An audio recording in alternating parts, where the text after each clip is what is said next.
মোটামুটি গোটা বিশ্বই এখন টালমাটাল। কোথাও সামরিক সংঘাত, কোথাও সংঘাতের উত্তেজনা, কোথাও রীতিমতো যুদ্ধ, অস্ত্র প্রতিযোগিতা, কূটনৈতিক পদক্ষেপ, অর্থনৈতিক নিষেধাজ্ঞা, টানাপোড়েন, প্রাকৃতিক দুর্যোগ, সব মিলে পৃথিবীটা ভালো নেই। তবে এগুলো ছড়িয়ে ছিটিয়ে রয়েছে, কিন্তু প্রতিটির সংমিশ্রণ যেন এককভাবে মধ্যপ্রাচ্য ধারণ করে। সেখানে শান্তির লেশ খুবই ক্ষণস্থায়ী। এই যেমন ফিলিস্তিন ইসরায়েল দ্বন্দ্ব যেন থামবার নয়। বিবাদমান পক্ষেরও শত্রু মিত্রের তৎপরতাও চোখে পড়ার মতো। ফিলিস্তিনের পাশে দাঁড়ানো তুরস্কের প্রেসিডেন্ট রিসেপ তাইপ এরদোয়ান বলেছেন যে ফিলিস্তিন অধিকৃত পশ্চিম তীর এবং পূর্ব জেরুজালেমের মতো গাজা উপত্যকাও ফিলিস্তিনিদের। গাজার ফিলিস্তিনিরা চিরকাল তাদের জন্মভূমিতে বসবাস করবেন বলেও জানিয়েছেন তিনি।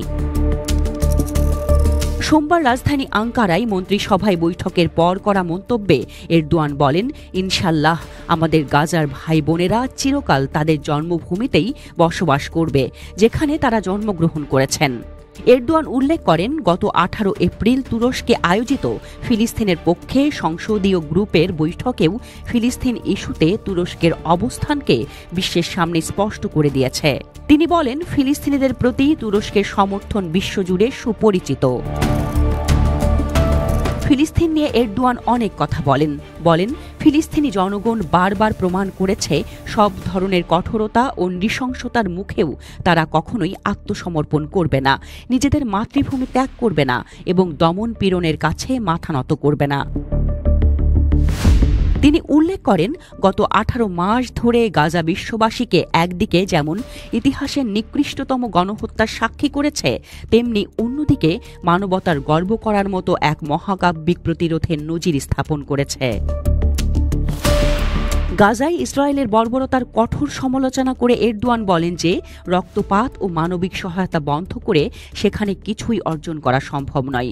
আরও শিশু হত্যা করে মানুষকে অনাহারে, তৃষ্ণায় ও ওষুধের অভাবে রেখে গাজায় কোনো সমাধানে পৌঁছানো যাবে না উল্লেখ করে তিনি বলেন, বিষয়টা সবার উপলব্ধির করার ক্ষেত্রে এখনই উপযুক্ত সময়।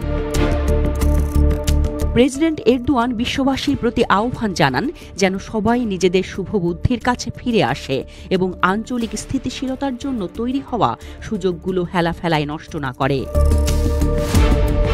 তিনি তার কথা শেষ করেন এই বলে যে তুরস্কের সব কথাবার্তা মধ্যপ্রাচ্যের শান্তি, নিরাপত্তা ও সব জনগোষ্ঠীর সহাবস্থানের জন্য। ভবিষ্যতেও তুরস্ক শান্তি ও স্থিতিশীলতার জন্য কাজ করে যাবে বলে তিনি দৃঢ় প্রত্যয় ব্যক্ত করেন।